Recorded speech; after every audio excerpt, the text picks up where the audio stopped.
Straight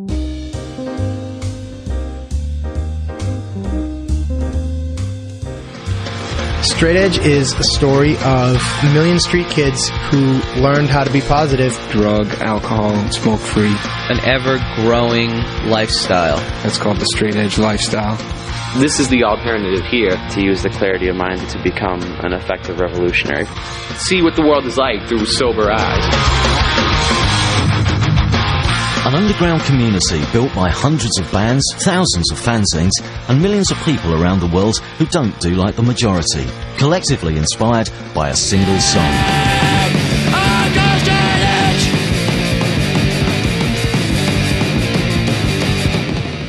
Here's this guy, shaved head, in good shape. He was on stage and he was a ball of fire, pointing his finger and he's saying positive messages about not drinking, not doing drugs, respecting yourself. Parents can sit there and tell you, hey, don't smoke, don't drink, don't do drugs. And you're going to sit there and say, yeah, okay, cool. You don't want me to do that. I'm going to do that. But when you see your peers up there with fast, aggressive music yelling this positive message, it can stick in with you. I don't think there's anyone out there who said such a positive message in such an aggressive way as a Straight Edge band. It's like a positive peer pressure. The Straight Edge ethic struck a chord with thousands of fans entrenched in America's hardcore punk scene. They took up the values of abstaining from alcohol, cigarettes and drugs and ran with it, adding their own twists such as vegetarianism, veganism and even celibacy. You can't confuse self-destruction with rebelliousness. You know, maybe 20 or 30 years ago it was like making a statement using drugs. The hippies were like all into it, but the same thing that ruined that movement was the use of drugs. Smoking blunts and stuff. It's so 97. I think it's easy to have a rough day and then get drunk and forget about it and carry on, but it's a lot harder, and I think it makes you stronger if you just have a rough day. There's no buffer. You deal with it, you think about it, you're forced to examine what happened, and then go to bed and wake up and still like try to be in a positive mood. It's normal in society for someone to say, oh God, this weekend I got so drunk, I passed out, I puked, and I don't remember what I did. No one even blinks an eye at that. Whereas a straight edge kid doesn't do any of that, and everyone thinks they're crazy. It is the ultimate rebellion. The true punk statement is to get away from the norm. Not drinking, not smoking, because mom and dad do that, and grandma and grandpa do that, your boss at work, and everybody else. So, smash the cigarette machine. Now bring it down! Slash the tires on the Budweiser truck. If you really want to be punk about it, that's what you should be doing.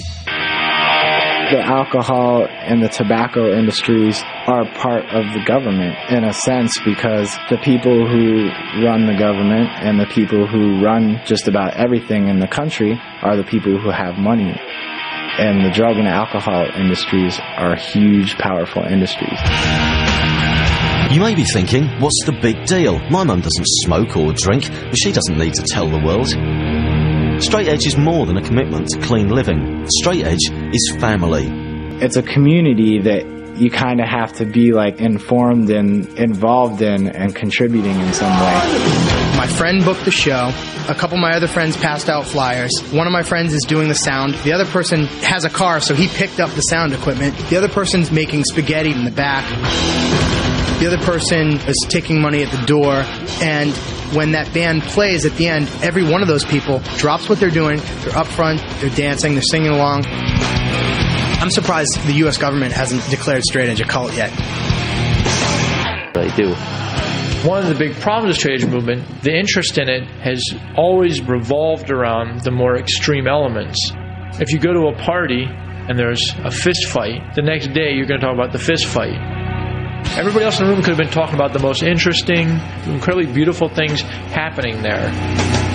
And within the Straight Edge movement, this huge, undefinable morass that's been going on for so many years, there are some people who have been fist fighting at the party, and they are the ones that get spoken about. The media loved that. The CNN, the 48 Hours, the ABC News, the NBC News, they jumped on that and they wanted to say, oh, there's this frightening new gang out there that wants to hurt you because you drink. Everyone jumped on that one idea and just kept regurgitating the same nonsense. This is one of several kinds of cult rock bands who are out there recruiting our our children. The politicians really think straight edge is going to take over. And they're really afraid that the streets are going to be filled with shaved head, tattooed, straight edge kids running around hitting people in the face with bats. Now, it's not going to happen because as long as Budweiser is allowed to spend $80 million or whatever number it is on advertising to colleges and every sporting event in the country, there's never going to be an explosion of straight edge population. After 20 years, the foundations remain: abstinence from alcohol, cigarettes and drugs, and a passion to drive forward the hardcore scene. Take a step back and think about what it says about our society, that somebody's level of sobriety is seen as so uncanny, as such a weird thing. After the song Straight Edge was written, Ian Mackay, reluctant founder of the movement and now leader of Fugazi, remains a teetotal, non-smoking vegetarian. Having never taken on the label of straight edge himself, he's pleasantly bemused that his lyrics should still resonate with people today. I stand behind all the lyrics I ever wrote. It was never a joke for me. People say, well, how do you feel about the fact that something that you did or a song you wrote, so many people have been inspired by that? And all I can say, really, in all honesty, is that if people actually were inspired by my words, or if I had an effect on people, well, I'm glad that I didn't sing songs about being a junkie. That's the truth.